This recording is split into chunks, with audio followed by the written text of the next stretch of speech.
காரம் தூக்கலாக இருக்கும். சூப்பரான காந்தாரி மிளகாய். ஓகே, செடியை பிடுங்கி வயல் அடிக்கும் போது போட்டு ஓட்டிடுவாங்க. அப்போ நிலத்துக்கு வந்து நல்லா சத்தாக வந்துடும். ஒவ்வொன்றும் ஒவ்வொரு சத்து இருக்குதுங்கிறாங்க. அதனால் எல்லாமே கொடுத்து பழக்கணும். நம்ம பூர்ணி அன்னபூர்ணியில் வர மாதிரி செஞ்சு கொடுக்குறேன். அதை உனக்கு டேஸ்ட் பார்க்கறது கூட கஷ்டமாகுது. ஏன்டா? ஆமாம், அழகாக முட்டை வச்சுருக்குது பாரு. கருப்பு வெள்ளை அப்படியே சூப்பராக இருக்குது முட்டை. சுண்டிச்சு. இப்போ இந்த டைமில் வந்து கொஞ்சமாக புதினா தலையை போட்டலாம். இருக்கிற புதினா தலையை சூப்பராக பூ வச்சிருச்சு. ஒரு பழம் ஒன்று நல்லா கொழிஞ்சி பழம் சைஸுக்கு நல்லா பெருசாகவே இருந்துச்சுங்க. ஆரஞ்சு எலுமிச்சி பழம்னு சொன்னால் யாரும் நம்பவே மாட்டாங்க. எல்லாருக்கும் வணக்கம். இது நம்ம காக்கை கூட்டம். என்னவா இருக்கும் இன்னைக்கு? எல்லாம் இத்தனை காக்காங்க கத்திட்டு இருக்காங்க. இன்னைக்கு நம்ம காட்டில் என்ன வேலை இருக்குன்னு சொல்லி பார்க்கலாம். என்னன்னு தெரியல, காக்காங்க இங்கே கத்துறாங்க.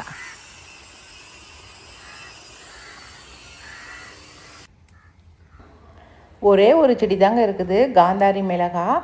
அது நல்லா காய் வச்சுருக்கு நிறக்கா. சரி, கீழே இருக்கிற பழுத்த பழத்தெல்லாம் பறிச்சிடலாம்.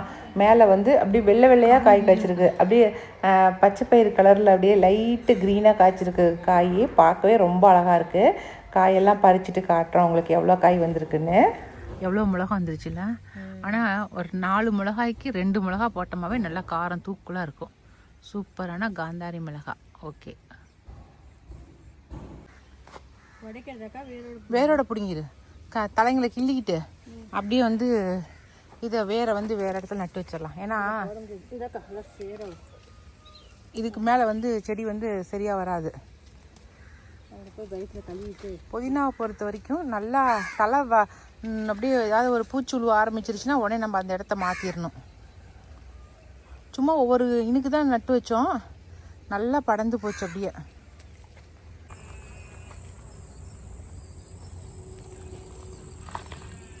அப்போ வாங்க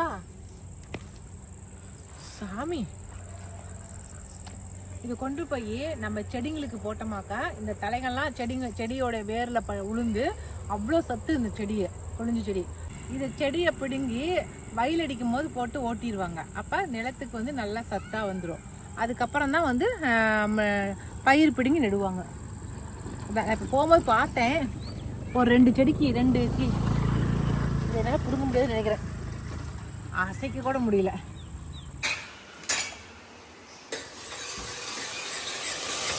இன்னைக்கு சண்டே ஸ்பெஷல் ஏதாவது செய்யணும் இல்லைங்களா?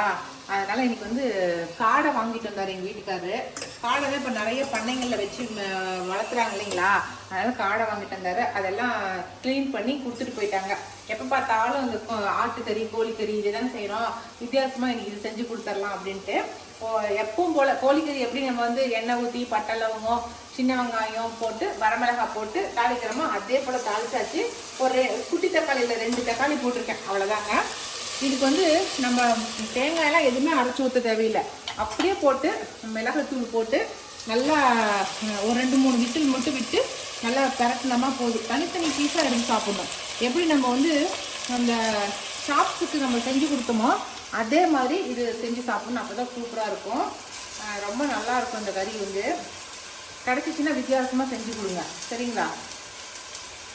ஏன்னா இப்போ நாங்களாம் வந்து கோழிக்கறி ஆட்டுக்கறி தவிர எங்கள் காலத்தில் நாங்கள் வேறு எதுவுமே சாப்பிட்டது கிடையாது. அப்போ கிடைக்கவும் கிடையாது. நாங்கள் அப்படியே பழக்கிட்டாங்க எங்களுக்கு. அதே மாதிரி இப்போ இருக்கிற பிள்ளைங்களும் இருக்கக்கூடாது இல்லையா? அதுக்கு தான் ஒவ்வொன்றும் ஒவ்வொரு சத்து இருக்குதுங்கிறாங்க. அதனால் எல்லாமே கொடுத்து பழக்கணும் நம்ம. அவ்வளோதான். இப்போ போட்டுட்டோங்களா? இப்போ நம்ம இதுக்கு கொஞ்சம் உப்பு மஞ்சத்தூள் போட்டு குக்கர் மூடி போட்டு மூடி விட்டுடலாம். ஒரு 2 விசில் 3 விசில். ஏன்னா இதனுடைய கறியெல்லாம் கொஞ்சம் டைட்டாக இருக்கும். கொஞ்சம் ரொம்ப சாஃப்டாக, கோழிக்கறியாட்ட சாஃப்டாக இருக்காது, கொஞ்சம் டைட்டாக இருக்கும். அதனால் ஒரு 4 விசில் விட்டுட்டு அதுக்கப்புறம் நம்ம நல்லா வரன்னு பரட்டி ஒவ்வொரு பீஸ் எடுத்து சாப்பிட்ற மாதிரி பண்ணிக்கலாம். இதுதான் இன்னைக்கு ஸ்பெஷல் எங்கள் வீட்டில். காடை கிரேவி, அதுக்கப்புறம் ரசம், அவ்வளோதான். 2 பேர்த்துக்கு வச்சு தர போகிறேன். எங்களுக்கு வந்து நார்மலான பருப்பு சாம்பார் ரசம் தான் வைக்கிறேன். அதனால வேற எதுவும் செய்யலை எங்களுக்கு, சரிங்களா?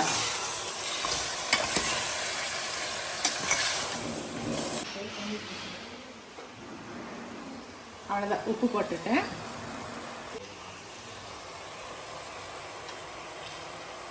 இதுக்கு நம்ம கோழிக்கறி மாதிரி தண்ணி ஊற்றாமலாம் விசில் விட முடியாது. ஒரு டம்ளர் தண்ணி ஊற்றணும். ஏன்னா இது வந்து இதுலேருந்துலாம் தண்ணி விடாது. நான் கோழிக்கறினா தண்ணி விடும், ஒரு தண்ணிலாம் விடாது பாருங்க. அதனால் நம்மளுக்கு தண்ணி தான் விடும். கொஞ்சம் ஒரு டம்ளர் தண்ணி விட்டு அதுக்கப்புறம் தான் வேக விடணும்.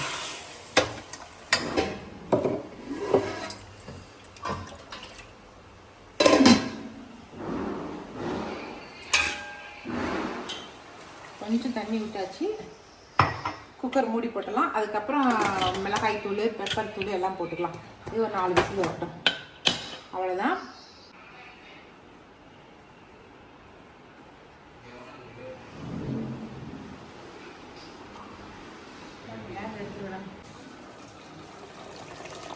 அவ்வளோதான். குழம்பு வந்து சூப்பராக ரெடி ஆயிடுச்சு.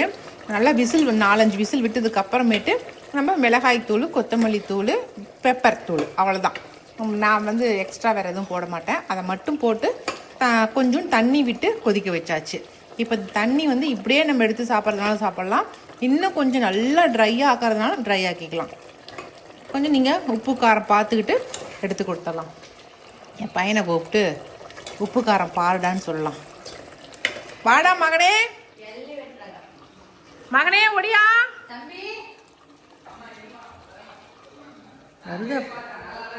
டே வாடா, டே வந்து ஒரு ட்ரிப் பார்த்து சொல்லுடா. ஏன்னா அது டேஸ்ட் பார்க்க கூட டைம் இல்லாத அளவுக்கு விளையாடுறியா? பாரு பாரு பாரு.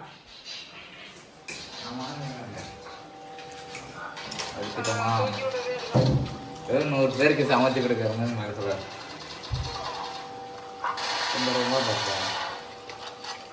நல்லா தானே இருக்கு. உப்பு காரம் சரியா போச்சா? உங்க அம்மா இந்த அன்னலட்சுமி படத்துல வர மாதிரி உப்பு காரம் கூட பார்க்காம, அன்னபூர்ணியில வர மாதிரி செஞ்சு கொடுக்குறேன். அதை உனக்கு டேஸ்ட் பார்க்கறது கூட கஷ்டமாகுது. ஏன்டா? சரி எடுத்து போட்டு சாப்பிட்டு பாருங்க. இன்றைக்கி வந்து நான் போடுற டீ வந்து நெல்லிக்காய் டீ தாங்க. நான் மரத்தில் இருக்கிற நெல்லிக்காய் தான் இது. ஒன்று பறிச்சுட்டு வந்தேன். இந்த நெல்லிக்காய் கட் பண்ணி போட்டுக்கலாம். அது கூட வந்து கொஞ்சமாக சீரகம், 1 ஸ்பூன் அளவுக்கு சீரகம், கொஞ்சோண்டு வந்து இஞ்சி, அதுக்கப்புறம் கொஞ்சம் மஞ்சள். இது நம்ம தோட்டத்து மஞ்சளுங்கிறதுனால நான் போட்டுக்கிறேன். இல்லைன்னா நீங்கள் பச்சை மஞ்சள் போட்டுக்குங்க. அவ்வளோதான். இது எல்லாத்தையும் முதல்ல போட்டு கொதிக்க வச்சுட்டு கடைசியாக இறக்கும் போது நம்ம கொத்தமல்லி, புதினா தலை, அந்த புதினா தலையும் போட்டு நல்லா கொதிக்க வச்சு இறக்கி அப்படியே குடிக்க வேண்டியதான். நான் இதை போட்டு கொதிக்க வச்சுட்டு காட்டுறேன் உங்களுக்கு. நெல்லிக்காயை கட் பண்ணி போட்டாச்சு. அதுக்கப்புறம் இஞ்சி போட்டாச்சு. கொஞ்சம் சீரகம், மஞ்சத்தூள் போட்டுரு. இது வந்து தண்ணி கொதிக்க வைக்கிறதுக்கு முன்னாடி நம்ம போட்டுடலாங்க. போட்டுட்டு அதுக்கப்புறமேட்டு நம்ம கொதிக்க வச்சுக்கலாம். போடு. கொஞ்சமாக சீரகம் போட்டாச்சு. நல்லா கொதிச்சதுக்கப்புறம் நம்ம புதினா தலையை போட்டுக்கலாம். இது மட்டும் இப்போ கொதிக்க வச்சிடலாம். பண்ணி வச்சிரு.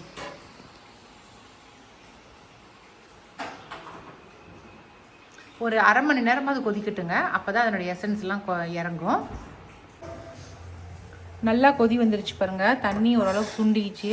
இப்போ இந்த டைமில் வந்து கொஞ்சமாக புதினா தலையை போட்டலாம். இருக்கிற புதினா தலையை இதுவும் கொஞ்சம் நேரம் கொதி வரட்டும். அதுக்கப்புறம் வடிகட்டிக்கலாம். அவ்வளோதான். இப்போ டீயை வடிகட்டிடலாம். நல்லா அப்படியே அதனுடைய எசன்ஸ் எல்லாம் இறங்கி நல்லா எல்லோ கலரில் ஆயிடுச்சு பாருங்கள். இது ரொம்ப நல்லாயிருக்கும் இப்போ குடிக்கிறதுக்கு. நம்ம இதில் எதுவுமே நான் கலக்க மாட்டேன். அப்படியே குடிச்சிருவேன். ஒரு 2 டம்ளருக்கு மேலே ஊற்றி வச்சுருப்போம். இப்போ கரெக்டாக 1 டம்ளர் அளவுக்கு வந்துருச்சு பாருங்கள். நீங்கள் வாரத்தில் டெய்லிக்கும் இந்த மாதிரி ஏதாவது ஒரு டீ மாற்றி குடிச்சோமாக்கா நமக்கு வயிறு தொந்தரவு இருக்காது. உடம்பும் நல்லா ஆரோக்கியமாக இருக்கும். நாம் இன்றைக்கி குடிச்ச டீ நெல்லிக்காய் டீ. சூப்பர்.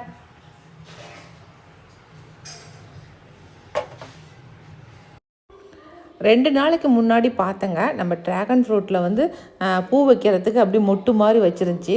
சரி ஃபோன் எடுத்துகிட்டு வந்து வீடியோ எடுக்கலாம் அப்படின்னு நினச்சிட்டு இருந்தேன்.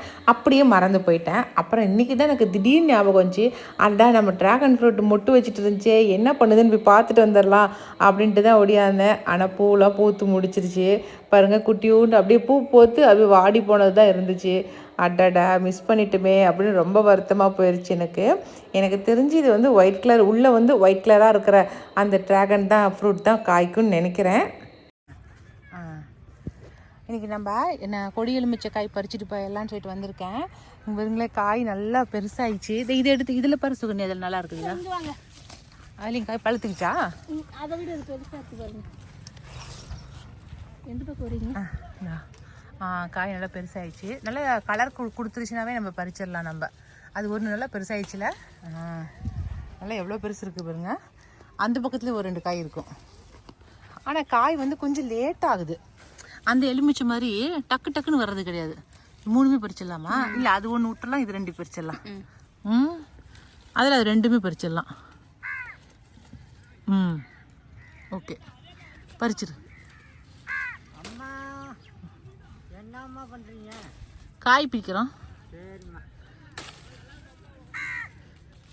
என்னம்மா காய் இது? எலுமிச்சை காய். ஒரு முறுக்கு விட அப்படியே. கடைசியாக இருந்ததா அது விட்டு அது அப்போ போய் பறிச்சு. ஆமாம், கொஞ்சம் பெருசாகுது. அங்கேயும் இருக்கா? பறிச்சு கையில் பிடிச்சிருக்கல, அது பிடிச்சிரு. ஓகே, ஜூஸ் எலுமிச்சை அவ்வளோதான் காய். ஆமாம், 4, 5, 6, 7 பழம் பறிச்சிட்டு வந்தேன் மொத்தமாக. ஒரு பழம் ஒன்று நல்லா கொழிஞ்சி பழம் சைஸுக்கு நல்லா பெருசாகவே இருந்துச்சுங்க. ஆரஞ்சு எலுமிச்சை பழம்னு சொன்னால் யாரும் நம்பவே மாட்டாங்க, அவ்வளோ பெரிய பழமாக இருந்துச்சு. கொடி ஆரஞ்சு எலுமிச்சை தான், ஆனால் நல்லா இருந்துச்சு. நிச்சயமாக இதுக்கு வந்து நானே வந்து பதியம் போட்டுடலாம் அப்படின்னு ஒரு முடிவு பண்ணிட்டேன்.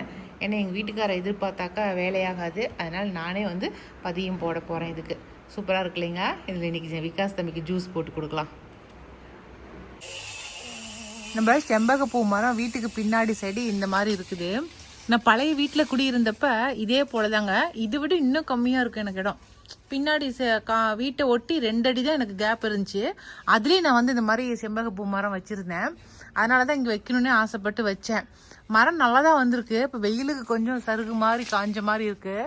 ஆனால் நான் என்ன யோசிக்கிறேன், நடுகாண்டு போகிற கிளையை வெட்டி விட்டுறலாமான்னு யோசிக்கிறேன். அப்போ தான் கொஞ்சம் புது கிளை துளிர் வச்சு பூ வைக்குமோ அப்படின்னு ஒரு யோசனை பண்ணுறேன். நீங்கள் பார்க்குறீங்க என்னன்னு சொல்லுங்கள், வெட்டலாமா வேண்டாமான்னு. கொஞ்சம் வெட்டிவிட்டோமா புது துளிர் வச்சு பூ வைக்கும் இல்லைங்களா. நம்ம வீடுங்களில் மட்டும்தான் பெரிய மரமாக வளர்த்துறோம். ஆனால் கோயில்கள்லாம் போய் பார்த்தோமா அவங்க வந்து வெட்டி விட்டு நிறைய பூ வர மாதிரி பண்ணிடுறாங்க. நாம் தான் பயந்துக்கிட்டு வெட்டாமல் விட்டுறோம். அதனால் வெட்டலாமான்னு ஒரு யோசனை. நீங்கள் ஒரு ஐடியா சொல்லுங்கள். மேலே ஏறுறா, கொஞ்சம் பறித்து காய வச்சு எடுத்து வச்சுக்கலாம், குளியல் பொடி அரைக்கிறதுக்கு அப்படின்ட்டு தான். ஒரு 2-3 நாளைக்கு டெய்லியும் பறித்து வைக்கலாம்.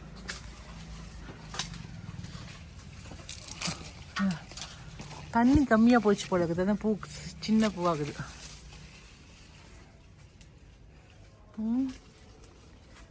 சரி, இருக்கிறதெல்லாம் பறிக்கிட்டோம். இந்த காம்பவுண்டு மேலே ஏறி பறிச்சிக்கலாம்.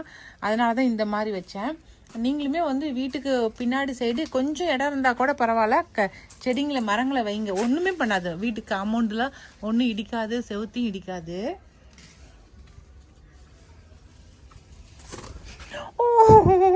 குருவி உள்ள கூடு கட்டிக்குதுடா. நான் வரதை பார்த்துட்டு குறுக்குன்னு வருது, அழகா இருக்குது. வெறு முட்டை வச்சுக்குதா, என்ன பண்ணிருக்குது? ஆமா, அழகா முட்டை வச்சிருக்குது பாரு, கருப்பு வெள்ளை அப்படியே சூப்பரா இருக்குது. முட்டை தான் வச்சுக்குது, இன்னும் குஞ்சு பறிக்கல. ஆனா இந்நேரம் காக்காவா இருந்தா வந்து நம்மளை கொத்தி இருக்கும். ஆனா குருவி பாவம் ஓடி போயிருச்சு நம்மளை பார்த்தோன்னே. காக்காவா இருந்தா பக்கத்துலயே விடவே விடாது. என்ன கத்திட்டு கொத்துங்கிற, அழகா இருக்கு. இது வந்து அவகோடா. இந்த மரம் நிறைய ட்ரிப் காட்டியிருப்பேன் உங்ககிட்ட. ஆனால் இந்த ட்ரிப்பு நிறைய பூ வச்சிச்சிங்க. ஆனால் இது 2வது ட்ரிப்பு பூ வச்சிச்சு, இந்த ட்ரிப்பு வச்சது. ஆனால் காய் வைக்கல, எல்லாமே காய் ஒன்று கூட வைக்கல. ஒரு காய் கூட தெரியல தானேடா. என் கண்ணுக்கு தான் தெரியல, உன் கண்ணுக்கும் தெரியலையா? ஒரு காய் கூட இல்லைங்க. ஆனால் 2 ட்ரிப்பு பூ வச்சிருச்சு, ஒரு ட்ரிப் கூட இன்னும் காய் வைக்கல. ஏன் வைக்கலன்னு தெரியல.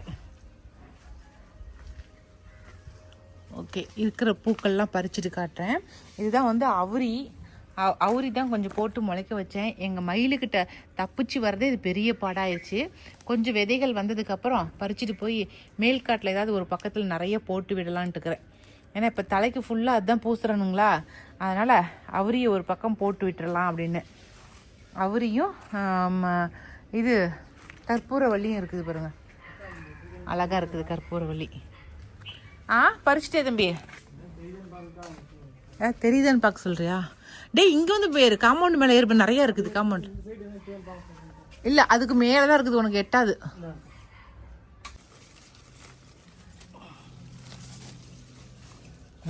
நிறைய வருது. பிச்சிரு டே ஏரோப்ளேன் போகுதுடா. என் பையனை வந்து எட்டி வெளியே பார்ப்பேன். உங்க பையனை எட்டி பார்க்கறானா? நானே பார்க்கும்போது உங்க பையன் பார்க்க மாட்டானா? நிறைய இருக்குது பாரு பாரு.